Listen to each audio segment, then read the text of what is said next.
Buenos días.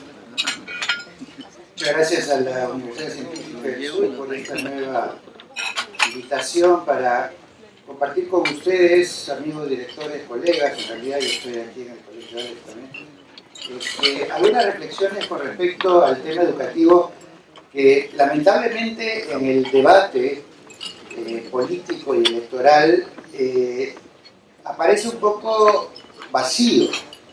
¿En qué sentido?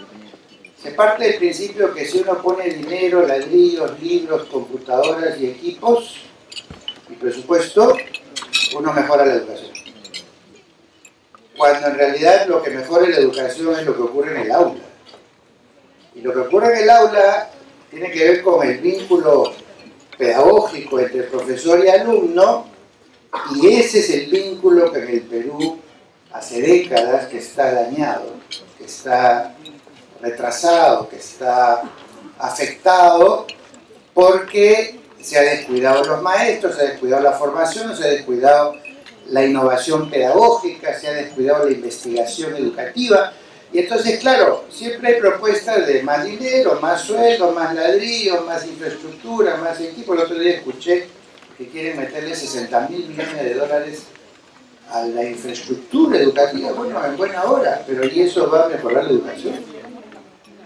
Hay que diferenciar lo que es el contexto, o sea, las condiciones que favorecerían una buena educación, de lo que es una buena educación. Yo siempre le digo a los amigos que me escuchan por la radio, la televisión, les digo, miren, supongamos que tenemos un padre de familia que es violento con sus hijos, los maltrata, les pega a la mujer, vive en una casa de esteras y gana sueldo mínimo. Yo pregunto, si ustedes le duplican el sueldo a ese señor, ¿va a dejar de ser violento con sus hijos? Si ustedes lo pasan de una casa de esteras a una casa de ladrillos, ¿va a dejar de ser violento con sus hijos?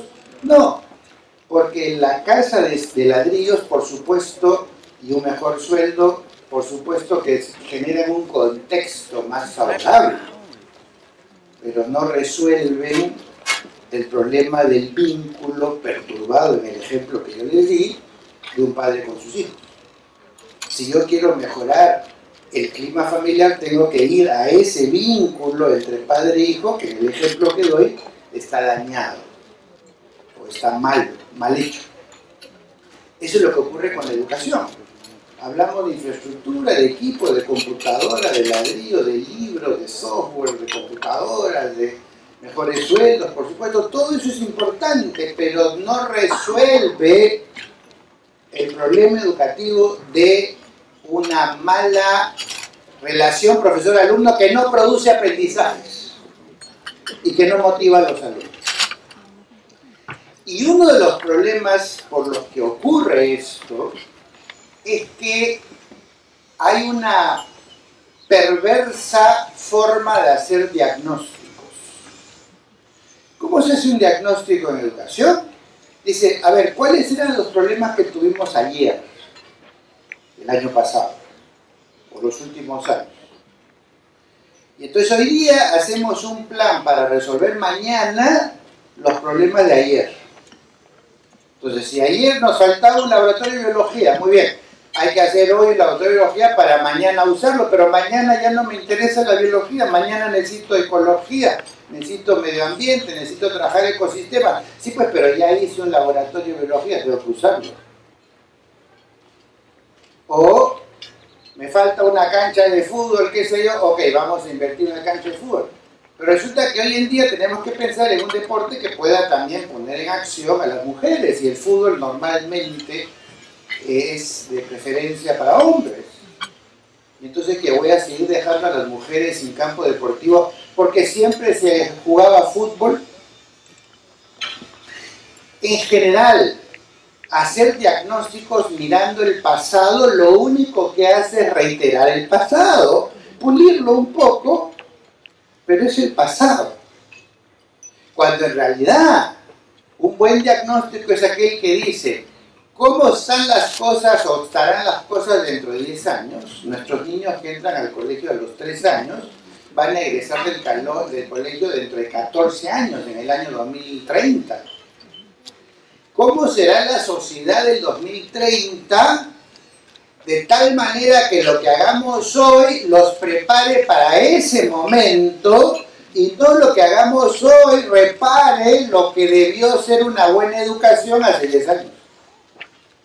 Entonces el diagnóstico tiene que partir de la visión de futuro y no de la visión del pasado. Y lo usual en los diagnósticos y en los PIs, dicho sea de paso, que hacen los colegios es diagnosticar el pasado y tratar de corregir el pasado mañana o el próximo año. Y por eso es que no funciona. Porque es otro mundo, otra tecnología, otra visión, otra manera de entender las relaciones entre la autoridad y los niños y los jóvenes, otro ambiente político, otra interferencia en los medios de comunicación, otra sociedad, otro nivel de globalización, otra comunicación, otra desarticulación familiar. ¿Cómo va a ser mañana un espacio para hacer mejor lo que debía hacer hace 5 años? ¿Pero por qué ocurre esto? Porque en educación es el único ámbito donde el no cambio es un valor. O sea, no hay profesión en la cual no cambiar le permite estar al día. Si yo hago hoy día lo mismo que hacía el año pasado, quiere decir que un año no aprendí nada. Porque si no, ¿cómo se explica que haga hoy algo que ya hice el año pasado? Y entonces no tuve feedback, no tuve retroalimentar, no he leído cosas nuevas, no me he enterado de los inventos que han surgido, nada, porque estoy haciendo hoy lo mismo que el año pasado. Es decir, toda empresa y toda institución que quiere estar en la vanguardia, lo que tiene que hacer todo el tiempo es estar un paso adelante, estar mirando qué pasa y avanzar. Y cada año está planteando nuevos desafíos, nuevos retos, nuevas ideas, nuevas fórmulas para ir avanzando todo el tiempo. Pero cuando a mí me dicen, mira, yo estoy haciendo hoy lo mismo que hace 5 años, 10 años, 20, 30, yo no necesito visitar el colegio. No necesito visitarlo. Me basta escuchar que alguien diga una cosa así para decir, ese colegio está fuera de foco. Porque no aprende nada de lo que ocurre día a día. Y entonces el Perú, lamentablemente, en educación es donde más se nota la resistencia al cambio y la idea de si antes funcionaba bien, ¿por qué habría que cambiarlo? Cuando en realidad el gran fracaso de la mayoría de las empresas del mundo que quiebran es porque quieren seguir haciendo hoy lo que funcionaba ayer. Y no se han dado cuenta que entre ayer y hoy han ocurrido una cantidad de cosas en el mundo que no me permiten seguir haciendo lo que hacía antes si es que quiero estar en la vanguardia. Es así de sencillo. Y yo les pregunto a ustedes un poco para aterrizarlo esto. ¿Ustedes irían a un médico que practica hoy las mismas prácticas médicas que hace 50 años? Con los mismos equipos, instrumentos, conocimientos. ¿Ustedes buscarían para hacer su casa un ingeniero hoy que construye igual como hace 50 años? ¿Buscarían un hombre de marketing que no tiene idea de lo que es internet y que siga haciendo marketing como hace 50 años? ¿Por qué entonces habría que decir vamos a un colegio que trabaja como hace 50 años y estamos bien? Algo ahí anda mal. Y lo que anda mal es la dificultad de poner al día todo el tiempo los paradigmas usuales en la educación y sobre todo mirar el futuro para decir qué retos de mañana tengo que prepararme desde ahora para enfrentar, en lugar de preguntarnos qué hice mal en el pasado a ver si lo corrijo. Porque se me va el tren.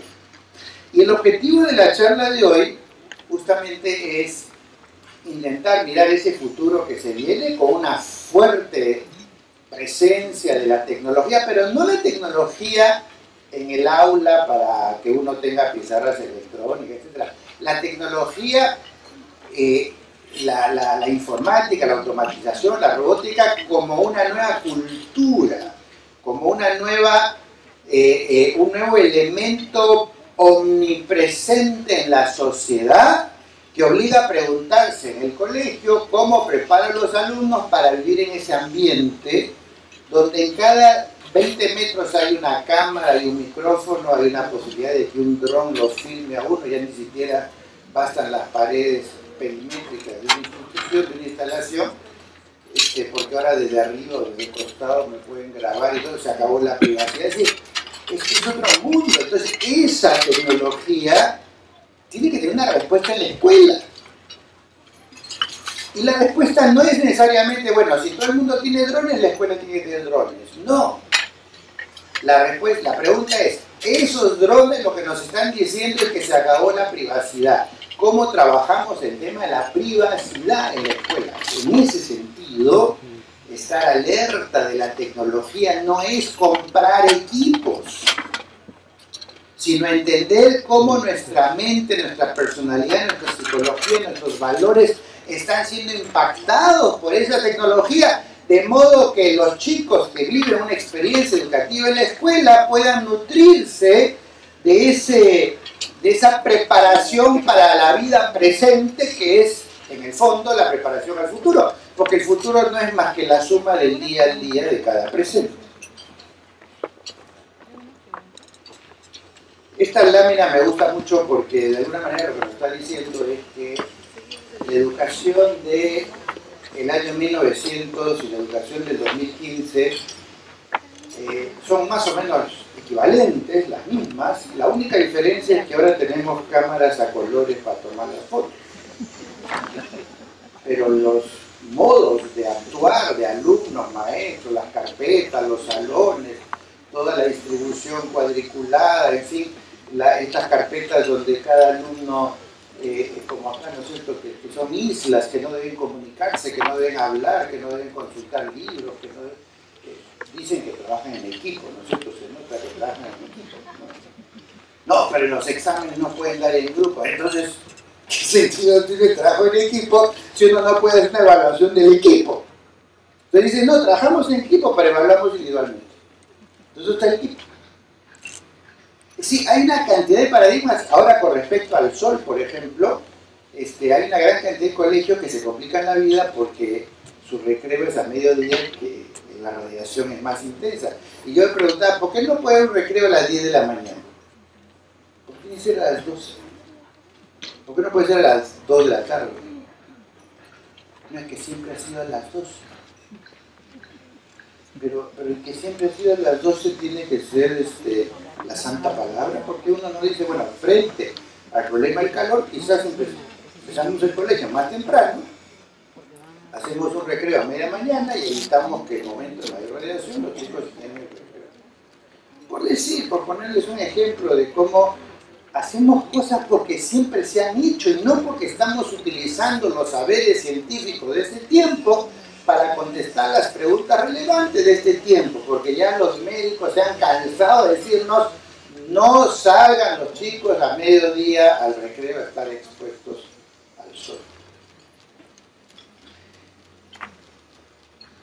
Hay algunos paradigmas sociales muy fuertes que me gustaría compartir, sí, solamente para que ustedes, digamos, puedan apropiarse de esta idea de que no podemos vivir hoy con los paradigmas de ayer. Por ejemplo, el tema de la jubilación a los 65 años.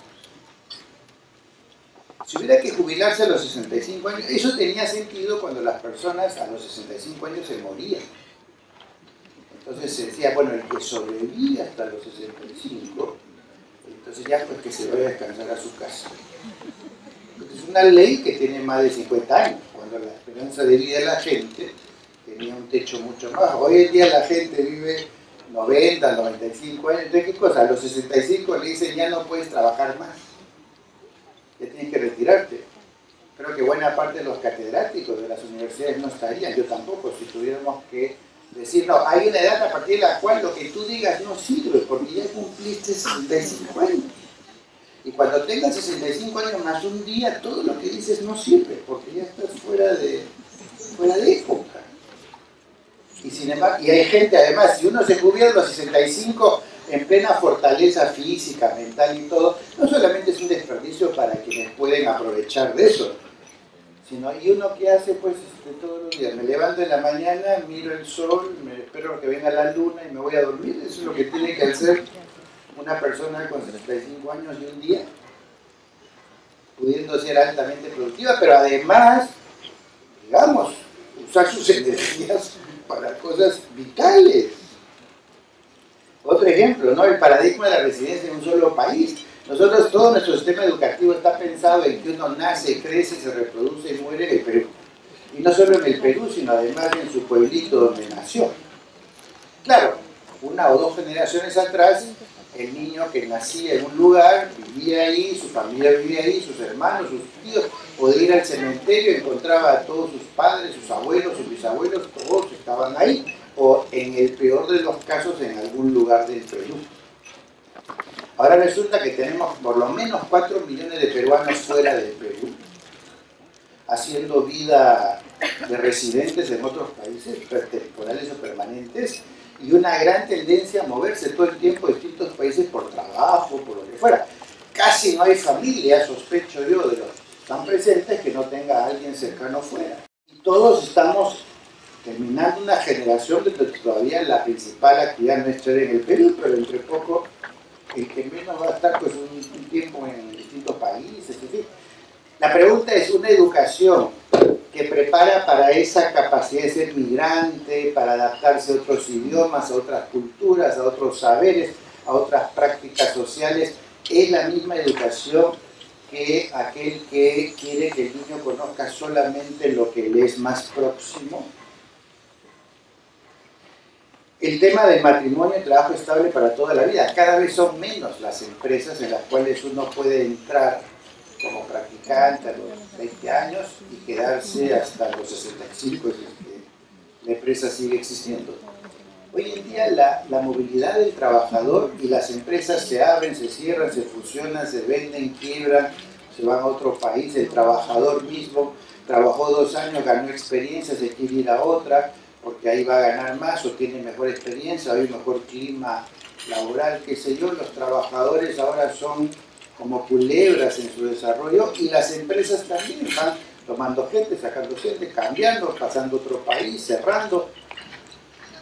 Podemos seguir con el concepto de que uno entra a una empresa y se pone la camiseta de la empresa y se porta bien para quedarse ahí por toda la vida, pues tenemos que pensar en términos de formar gente que todo el tiempo va a estar construyendo su destino, todo el tiempo va a estar diciendo, bueno, y ahora los próximos 2 años voy a estar acá, pero después quiero ir a tal cosa y después quiero viajar un tiempo y después, o sea, esa es la moda, la manera de construir el destino de cada uno en estos tiempos. Lo mismo en cuanto al matrimonio, o sea, yo soy una persona felizmente casado, más de 40 años con la misma y única esposa, y obviamente no pretendo nunca tener otra, pero soy consciente que soy minoría. Soy minoría. Mi esposo y yo somos minoría en un universo en el que la mayoría no son familias, en las cuales los niños viven con el papá y la mamá originales por toda su vida. La mayoría hoy tiene por lo menos una ruptura en su núcleo familiar más íntimo. Que la mamá o el papá tienen otro compromiso, formal o no formal, de pronto el niño quiere hijo único, termina siendo hermano de otros 4 que aparecieron así con la mujer del marido, en fin. Toda la conformación familiar ha cambiado y por lo tanto los temas afectivos, personales, que hay que lidiar con ellos, los temas de parejas que no se hablan, que no quieren, que se pelean una con la otra. El colegio tiene un niño que tiene 2 padres y 2 padres no se hablan. Y entonces, ¿qué hace el colegio con eso? Es decir, todo ese nuevo mundo de esta nueva familia, ¿cómo es asumido como reto por el colegio? Porque el colegio no puede tener como fórmula decir que se arreglen los padres. Porque la última isla de salvación de esos niños es la escuela. Que debería ser la isla sensata frente a ambientes insensatos. Pero eso de decir, bueno, los padres que vean qué hacen. Y entonces, ¿Cuál es el rol del colegio en eso? Entonces, en ese contexto es que me gustaría que ustedes, con esa plataforma en mente, visualicen un poquito qué cosa es lo que se viene, y voy a incidir en tres cosas. Una, las tecnologías que demandan que modifican la demanda de educación, la pericia para investigar y filtrar información, y los valores propios de estos tiempos y estos cambios, ¿no? Empecemos con la primera, y esto tiene que ver con lo que dije en la introducción. ¿En qué época nos ubicamos? Miren, hay épocas en las que, por ejemplo, la máquina de escribir evoluciona desde un modelo y todo el tiempo va mejorando el modelo, pero sigue siendo la máquina de escribir, con su teclado, con su carrete, con su caja y todo lo demás. Y claro, va mejorando, se va volviendo eléctrica, se va volviendo electrónica, va adquiriendo la posibilidad de una impresión más fina y todo, pero hasta ahí abajo sigue siendo el esquema, la estructura de la máquina de escribir tradicional modernizada. Hasta que llega un momento en que se produce una disrupción.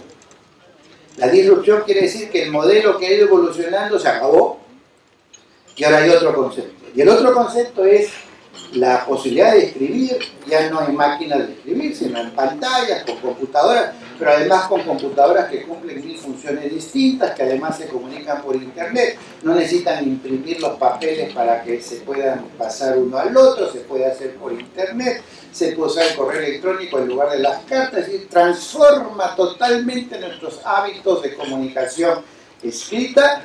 Y el año 2025 vamos a tener la Internet de los cerebros, o el BrainNet, que significa que ya ni siquiera necesito el teclado, porque basta con pensar algo para que desde mi cerebro se traslade al cerebro del otro a quien yo le quiero comunicar algo. Porque todos vamos a tener un tipo de chip que va a ser como una antena en el cerebro, que va a permitir hacer la comunicación intercerebral que hoy en día todavía requiere el uso de internet.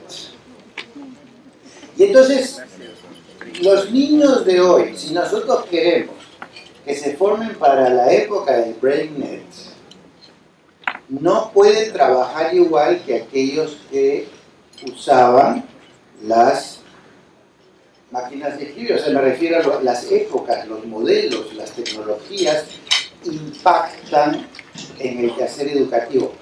Y si no lo entendemos, lo que estamos pidiéndole en el fondo a los niños es que se tomen un avión, viajen por el túnel del tiempo hacia el pasado para poder seguir a una época en la que podían comunicarse con los profesores. Cosa que por supuesto ningún alumno hace. Y por eso están desenchufados los profesores de los alumnos. No se comunican. Los alumnos se aburren, la pasan mal, no les gusta ir al colegio, tratan de evitar las clases, odian a los profesores, odian a sus padres por ponerlos en ese colegio, acumulan una mochila de fracasos todo el tiempo porque el sistema de evaluación existente privilegia la cantidad de fracasados frente a los que tienen éxito. No es hora de cambiar, es un poquito. Lo mismo ocurre con el tema de los celulares, ¿no? El primer celular lo usaban los rusos, era una máquina de 50 kilos que se ponía en la maletera de un carro y tenía un alcance de 5 kilómetros. El primer, no celular, sino inalámbrico, era por radio. Paulatinamente se fueron creando los modelos de celulares muy costosos, pesados, grandes, exclusivos para unas pocas gentes que podían pagar $10.000 por aparato, hasta que hemos llegado a los modelos del año 2007, más o menos, donde ya por cada 2 chapitas de Coca-Cola les dan un celular. Entonces, las tecnologías rápidamente se masifican, se abaratan y se universalizan. Hoy en día en el Perú hay más celulares que habitantes. Viene BlackBerry y dice, oigan, pero el teléfono celular puede ser usado para otras cosas. Y vienen los mensajes de texto, vienen los emails, el acceso a internet, que se evoluciona después hasta llegar al iPhone de estos tiempos. Y resulta que hoy en día el celular el 80 o más por ciento de su tiempo de uso no es como teléfono, sino como cámara, como video, como grabadora, como mensajero, como chateo, etc. Ya no como teléfono. Se disrumpió en la evolución de los teléfonos para crear otra cosa distinta, con otras implicancias sociales, como por ejemplo el hecho de que en este momento, en las mesas de ustedes, la mayoría de ustedes tiene su celular prendido y lo mira de vez en cuando, algunos con disimulo, y otros inclusive se olvidan de quitar el timbre.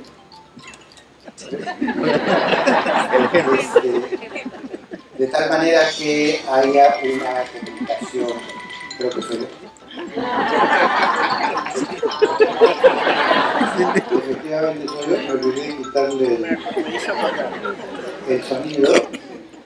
Bueno, en mi caso la verdad es que es por un tema personal, pero igual no quiero excusarme, simplemente quiero explicar que a todos el celular nos cambió la vida. O sea, el actual celular nos tiene pendientes de mirar la tablet o mirar el celular o mandar un mensaje o de conectarse 2 horas, es demasiado. Queremos que los alumnos se desconecten, ¿no? 6 horas, 7 horas. Pero nosotros no podemos, porque ya la tecnología nos invadió, nos comió, nos cambió nuestra forma de vida, nos cambió nuestra capacidad de atención, concentración, nos rompió el concepto de espera, tolerancia a la frustración, de no saber qué pasa en mi casa hasta que regrese a mi casa, porque tengo que saber cada minuto qué pasa. Esos niños que responden a adultos como nosotros, están en el aula y le estamos pidiendo quédate quieto, calladito, 45 minutos, espera que toque el timbre, no puedes ir al baño, no puedes mirar el celular, no preguntes, escucha, contesta lo que está en el libro. Obviamente hay que tirarse una aburrida para ser alumno en estos tiempos.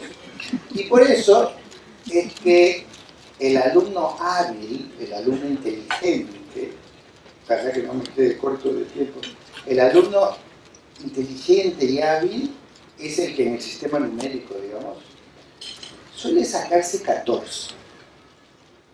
O sea, lo suficiente para no hacer nada, pero no demasiado poco como para que si me jalan, me fastidian mi mamá, van a decir que me quitan la tarde, la propina. Me pongo en un lugar donde sobrevivo a la escuela decorosamente. Mejor si la gente piensa que soy bruto, entonces no me van a exigir nada, porque se exige nada más a los que la escuela cree que son brillantes. Entonces yo paso por bruto, muestro que me las arreglo con 14, nadie se queja porque 14 pues finalmente es la nota promedio, y ya está. Pero hay algunos que no pueden con su genio y son confrontacionales, son rebeldes. Dicen, eso no puede ser, eso no me parece, cuestionan al profesor, cuestionan al sistema, esos terminan en la oficina del director expulsados. Y entonces aprenden desde chiquitos a que ser rebelde en realidad no es un buen negocio. Salvo que yo quiera que me cambien de colegio. Entonces yo ya sé que una forma de hacer que me cambien de colegio es salir jalado, portarme mal, fastidiar, insultar al profesor, pegarle a mis amigos, entonces no me voy a cambiar de colegio. Pero el fondo del problema es que no estamos logrando que el colegio sea un espacio agradable, amable, de disfrute, de pasarla bien, y que el alumno aprende porque está cultivando su pasión por el aprendizaje. Pero ¿quién de ustedes tiene pasión por 15 áreas curriculares? Nuestra amiga la rectora, si yo le dijera que tiene que ser apasionada por, no sé, la danza criolla, no sé, tendría la misma pasión que por la biología o por... Es decir, todos tenemos una posibilidad de dedicar infinitas energías a aquello en lo que sentimos que nos encanta, que nos fascina, que es interesante, que nos cultiva. y tenemos una limitadísima tolerancia a todo aquello que sentimos que es desagradable. Y nosotros pretendemos que todos los alumnos sean apasionados de todas las áreas curriculares y que sean muy buenos en todo. Tan es así que si un alumno saca 20 en arte y 11 o 10 en matemáticas, le van a censurar la nota de matemática en lugar de felicitarlo porque es sobresaliente en arte. Es decir, nuestro switch de entendimiento de lo que es un joven y lo que es el aprendizaje está desfasado por lo menos 50 años. Quiero mostrarles, por ejemplo, un aula. Este es un video que ya tiene 5 años y que muestra la previsión que hacía Intel de cómo sería un aula del año 2014. En realidad ya debería ocurrir en todas las aulas. Y miren ustedes cómo el concepto es totalmente distinto. Desde el punto de vista tecnológico, básicamente una tablet con su software y conexión a internet, eso es todo. Pero miren el concepto de cómo se logra que los alumnos se involucren, trabajen en equipo, relacionen la teoría con la práctica, propongan solución a un problema, etc. Miren qué interesante. Estos niños obviamente no tienen ganas de tirarse la pera.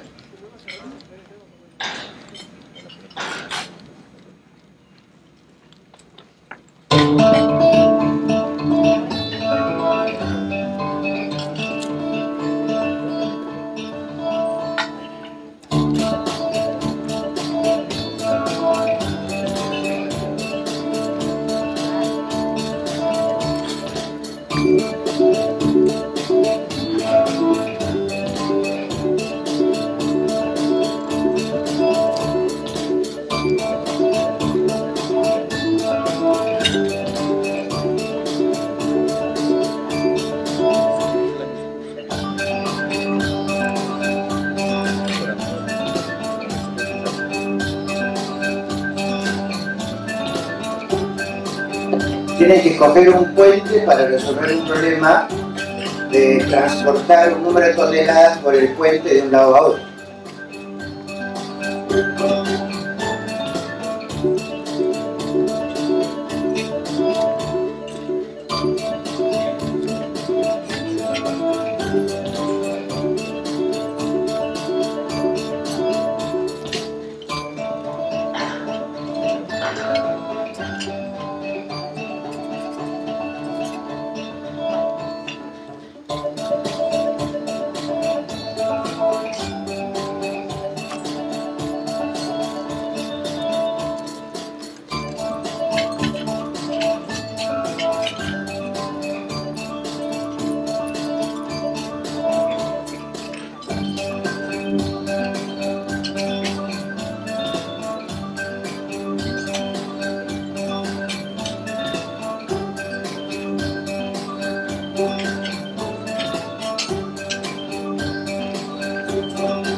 Como verán, los chicos resolvieron un problema, encontraron la forma exacta con la asesoría a distancia de un experto en puentes. Han usado una tablet, han usado internet y han usado bueno, una impresora 3D en un momento dado, pero podrían haberlo hecho con madera o con plástico, si es que no hay el recurso. Pero más que la tecnología disponible, obviamente Intel pone lo último que hay, ¿no es cierto? Pero es el concepto. Los niños tienen que resolver un problema. No es un problema de física, ni de biología, ni de geografía. Es un problema de la vida real. Hay dos pueblos separados por un abismo que necesitan un puente para trasladar los camiones con los productos. Los camiones pesan 50 toneladas. ¿Cómo diseñarías un puente que soporte 50 toneladas y que tenga una estructura adecuada? Y los chicos a escala, por supuesto, hacen el puente, le ponen un peso a escala equivalente para probar si funciona o no su diseño, hasta que resuelven el problema. Por supuesto, trabajar en equipo, haciendo todo tipo de experiencias sociales, de convivencia, de aprendizaje, de búsqueda de información. Un proyecto que hay que resolver, integrando todas las áreas, lo que necesite de las áreas para resolver el problema. O aprende un poco de matemáticas, aprende un poco de física, aprende un poco de biología, aprende un poco de literatura, aprende un poco de historia, y tú ves cómo eso se integrará algún día en tu cabeza para resolver problemas. Eso se acabó. Pero todavía en el Perú tiene mucho prestigio. ¿Qué cosas no va a haber en el 2025? Oficina de correo, nadie va a saber qué es. Ahora te quiero un museo. El uso de cheques. ¿Quién va a firmar un cheque? Hoy día, ¿quién firma un cheque? Periódicos, porque cada uno arma el periódico como quiere, haciendo sus alertas de noticias. Bibliotecas, ¿no? Parte del museo también. Eso, los chicos van a preguntar, ¿qué es eso? O sea, ¿eso es para jugar tenis? ¿Qué es eso?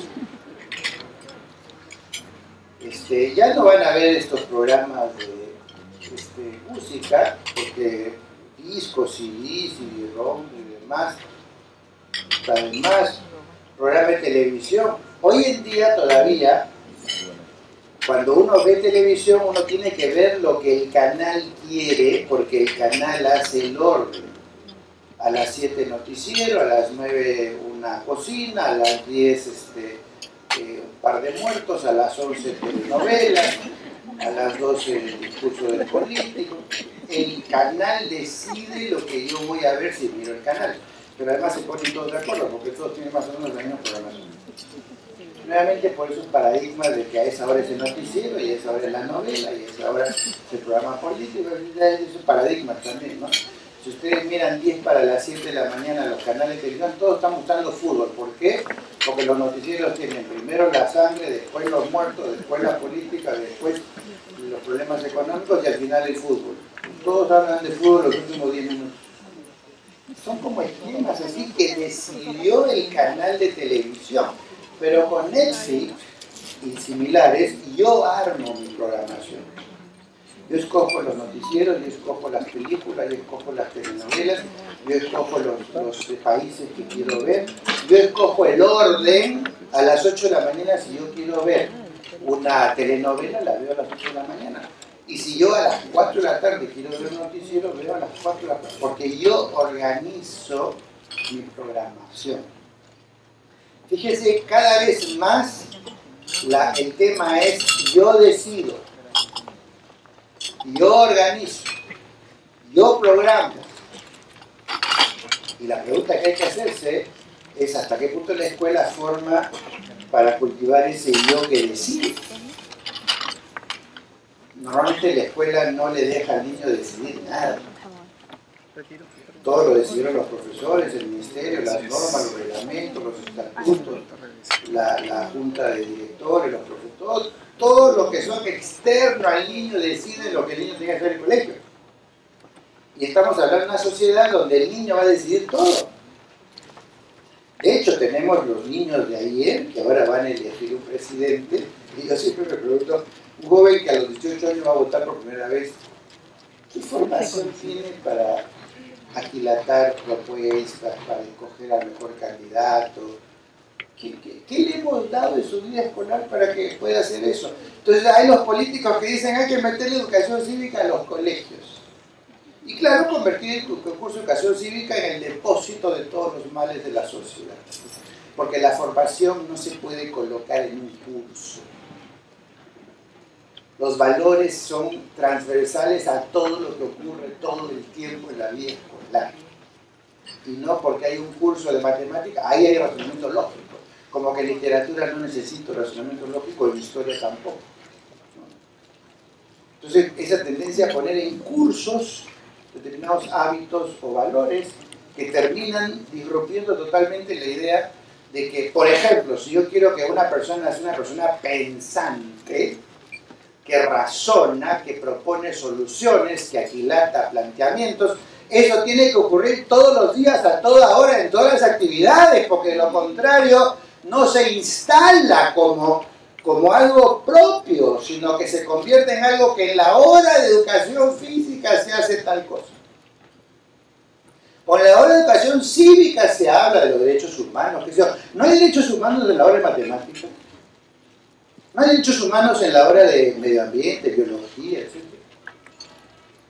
Por ejemplo, los grandes dilemas de la genética moderna no tienen que ver con derechos humanos, pero eso es biología, eso no es educación cívica. Entonces, ¿a dónde discuto los dilemas de la genética cuando me han dicho que en biología yo no hablo de derechos humanos? Derechos humanos los hablo en la hora de cívica, donde hay un profesor que probablemente sea abogado, que no entiende nada de genética, pero me va a enseñar la Constitución.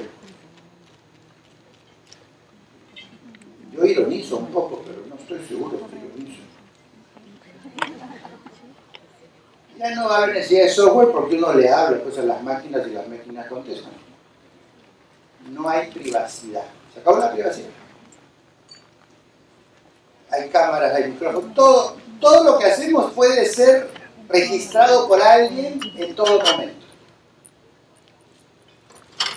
¿Conscientes o inconscientes? Hoy en día, una de las cosas que hacen, por ejemplo, los reclutadores de recursos humanos, las oficinas de recursos humanos, es construir el perfil del candidato solamente mirando su Facebook. No necesitan ni siquiera entrevistarlo, porque se le conoce toditito solamente mirando su Facebook. Se acabó la privacidad. Mi pregunta es, ¿qué cosas hacemos en el colegio para sensibilizar a la gente frente a eso? Cuando por ahora lo único que le decimos en el colegio es no publiques en Facebook ciertas fotos, y eso que con eso resolvió el problema de la falta de privacidad.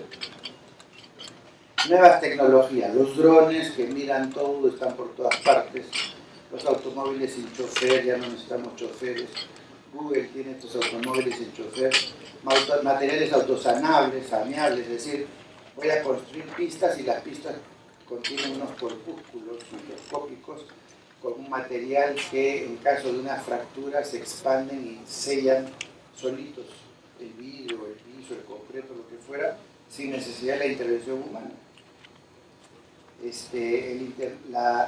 diseño de los colegios modular y móvil, además, yo cada año puedo, como Lego, ¿no? Puedo rearmar mi colegio porque van a haber materiales que permiten trabajar los espacios, los auditorios, pues eran móviles. Mañana quiero que este auditorio esté 2 cuadras más allá, lo muevo. Hoy en día ya se mueven edificios inclusive, pero cada vez hay más posibilidades de construir módulos que se pueden mover y entonces uno recompone su infraestructura como le dé la gana. Internet entre las cosas, ahora las cosas hablan entre sí, no necesitan a las personas. Por ejemplo, vamos a suponer que yo tengo mi refrigeradora, he marcado un stock mínimo, tiene que haber 2 litros de leche, tiene que haber 1 kilo de carne, tiene que haber 4 manzanas, tiene que haber 6 yogurts, qué sé yo, y resulta que mi refrigeradora toma nota de que ha bajado mi stock. Entonces mi refrigeradora se comunica con WOM y le pide a WOM que me ponga lo que falta, WOM me manda lo que falta y lo único que yo hago es mirar mi tarjeta de crédito donde me cargaron la conversación entre internet y WOM, entre mi refrigeradora y WOM, que yo tengo que pagar, por supuesto. Pero las cosas van a hablar entre sí, o sea, no hay necesidad ni siquiera que las personas intervengan.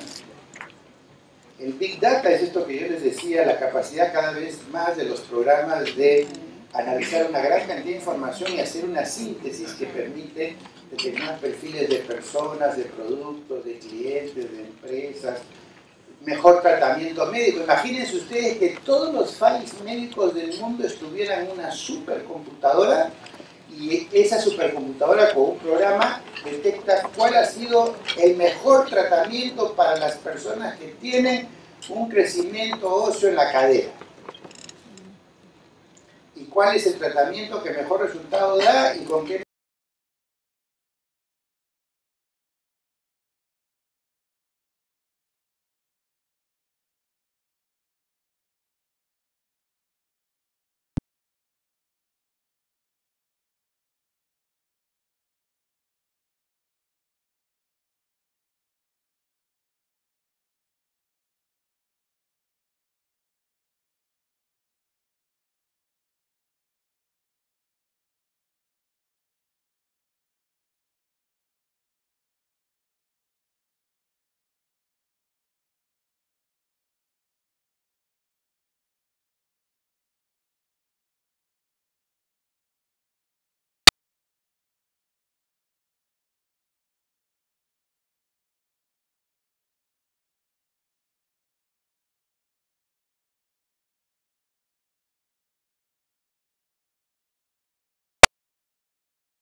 alumno discute, se confronta, propone soluciones a lo que a partir de los 18 años él va a tener que hacer cotidianamente para definir los destinos de su país. Pero eso no entra en el currículo, porque cuando yo digo, bueno, ¿y a dónde estudian ustedes seguridad ciudadana? Bueno, eso es matemáticas, es historia, es literatura, es ciencias sociales, ¿a dónde lo pongo? Como no sé a dónde ponerlo, no lo pongo. Y así respecto a todos los temas importantes del Perú que no entran a la escuela porque no están en el programa de algún curso, de alguna área curricular, ¿no es cierto? Y finalmente, miren decisiones de lo más triviales, que ustedes también como adultos tienen que tomar todo el tiempo. ¿Qué carro compro? ¿Qué plan de teléfonos contrato?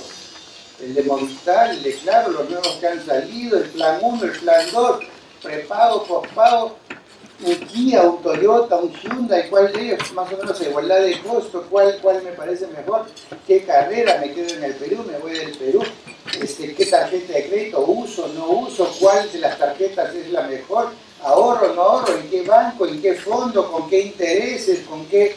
En fin, ¿compro una vivienda? ¿No la compro? ¿Prefiero alquilar? ¿En qué momentos mejor compro? Que, digamos, una persona que tiene que enfrentar un tema como el cáncer o una enfermedad, alimentos, qué cosa voy a comer, cómo me cuido la salud en base a lo que como, qué hago con los transgénicos, con el aborto, con la unión civil, con las AFPs, mejor que haya Senado, que no haya Senado, que haya voto preferencial, la ley Pulpín tiene sentido, ¿no? ¿Cuándo y dónde el joven se formó para conocer esos temas y decidir sobre ellos? Ese es el futuro sobre el que él va a tener que interactuar. Si tiene 18 años, tiene que interactuar ya. Si tiene 3 años, tiene que interactuar paulatinamente porque a su nivel a cada niño le va a ir afectando este tipo de temas, pero la capacidad de pensar, aquilatar alternativas, proponer soluciones a los problemas reales, eso empieza a los 3 años. Comparar opciones, escoger aquella con la que uno se identifica, sostener una posición aunque yo sea minoría, aunque sea el único que pienso distinto, pero yo sostengo mi posición, me argumento, no me importa la presión del grupo. Eso no empieza a los 18 años, eso empieza a los 3 años. Y entonces, si de verdad hablamos de formar una generación capaz de lidiar con todo lo que se viene, con la autonomía, con la privacidad, con la toma de decisiones políticas, con la actividad pública, con su vida laboral, con sus elecciones vocacionales, con su capacidad de hacer familia o no, en qué momento, con cuánto hijo, vivir a dónde, en qué país, qué carro comprar, qué casa, dónde invertir, qué hago cuando estoy desempleado, qué seguro de salud voy a tomar, etcétera. Ese tipo tiene que tener una formación desde la escuela que es mucho más importante que cuántos puntos sacó en la prueba PISA. De eso se trata. Bien, amigos, se cumple la hora que teníamos destinada para esta charla. Espero haberlo sensibilizado un poco a la importancia que tiene pensar en el futuro en términos de la sociedad que se está configurando, a la que van a ir nuestros alumnos desde los pequeñitos, y junto con eso focalizarse en ciertos componentes del quehacer educativo que debieran ser fortalecidos en la escuela si de verdad queremos preparar a los jóvenes para la vida. Bueno, muchas gracias.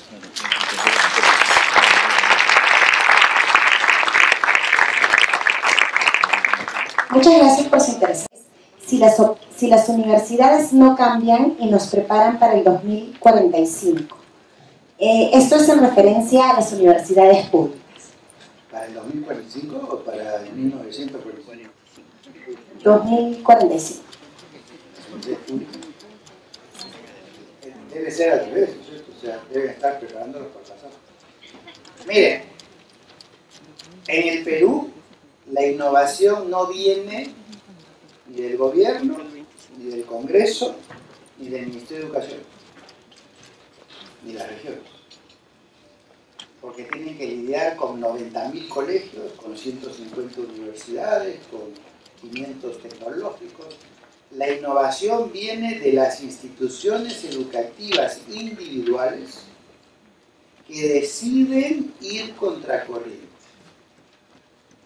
Y son esas instituciones individuales las que replantean sus paradigmas, las que en la medida que lo prestigien y se vea que tiene sentido y que es valioso, hace que los demás se sientan provocados, estimulados, animados, y cuando hay una masa crítica de instituciones que ya están trabajando con ciertos criterios, recién los ministerios toman nota y los tratan de incorporar a sus planteamientos.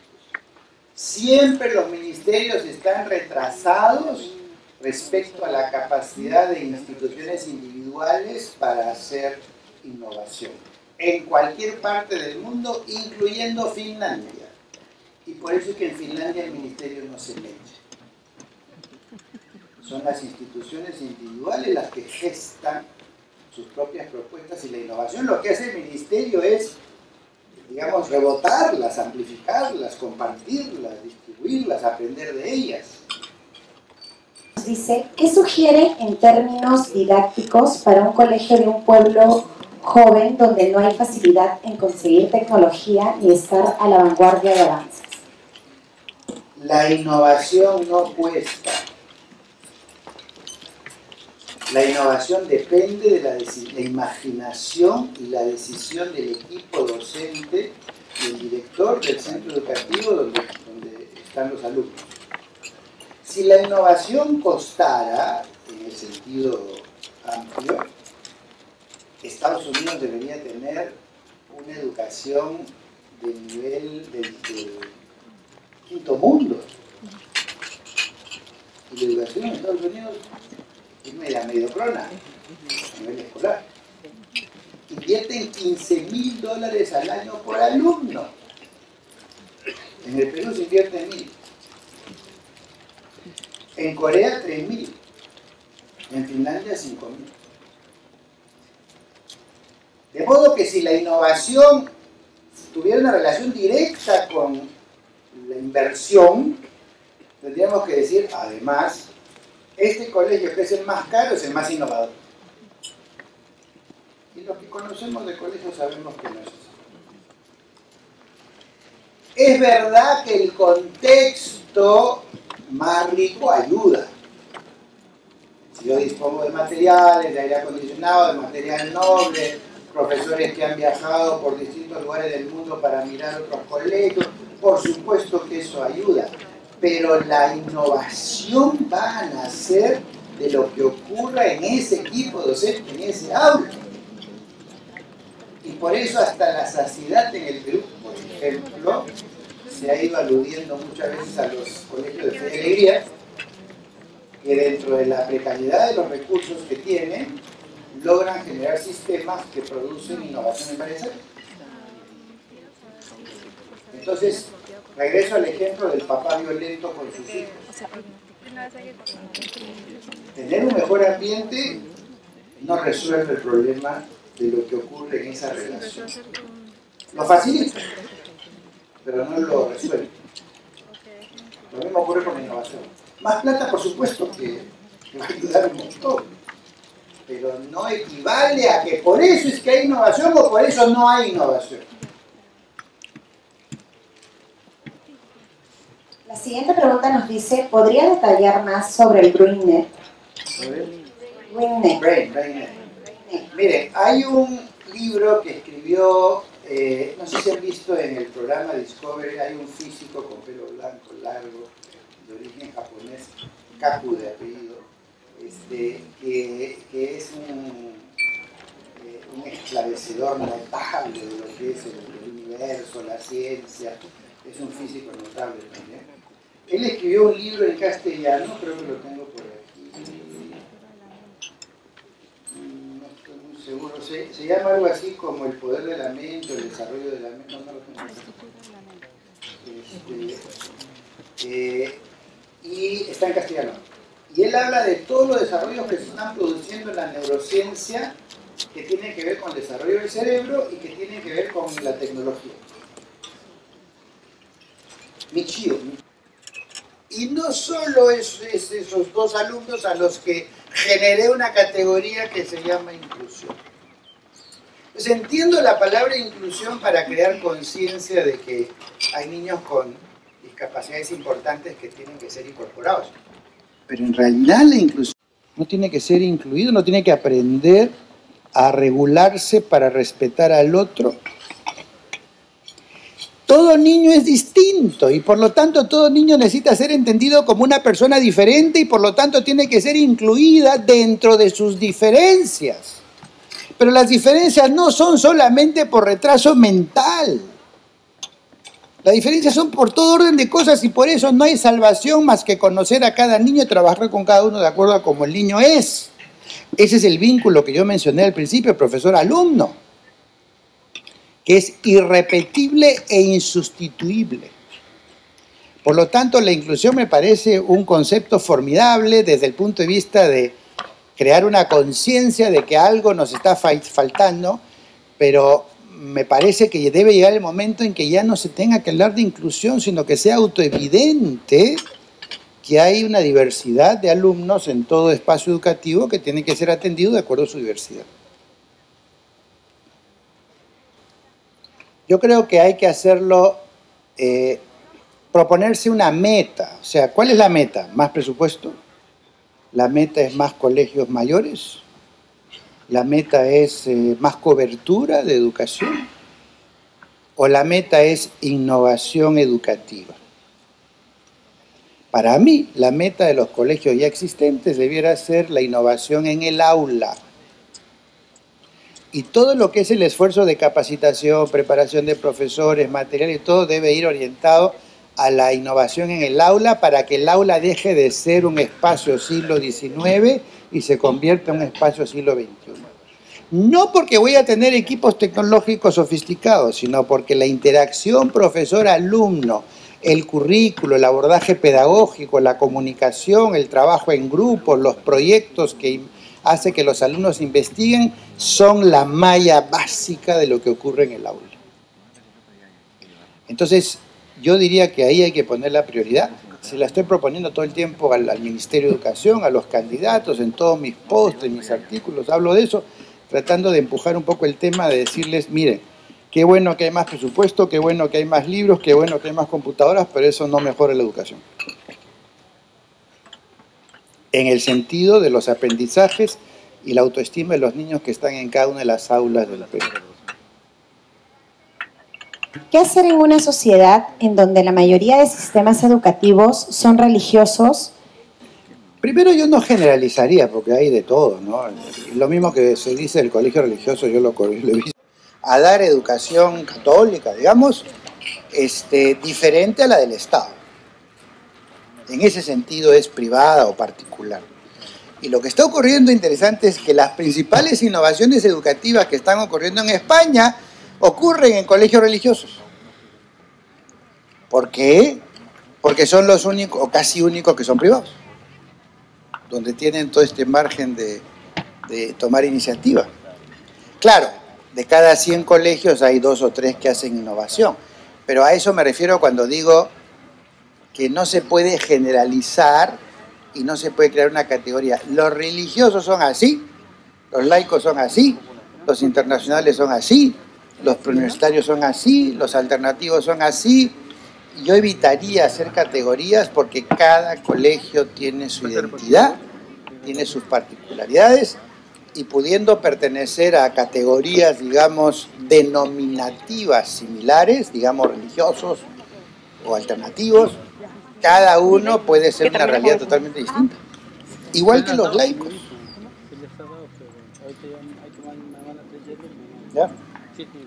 Bueno, les agradezco mucho la atención, siempre es estimulante estar con públicos diversos, con colegas, con amigos, con gente que interactúo por primera vez, en otros casos por más de una vez, y por un lado, prepararme para una conferencia como esta, que me obliga a pensar, revisar, leer, juntar información, ordenar ideas, hacer planteamientos sistematizados. Y por otro lado, a través de las preguntas de ustedes también, ver cuál es el nivel de profundidad o claridad con el cual he podido llegar en mi exposición. Así que muchas gracias y hasta la próxima.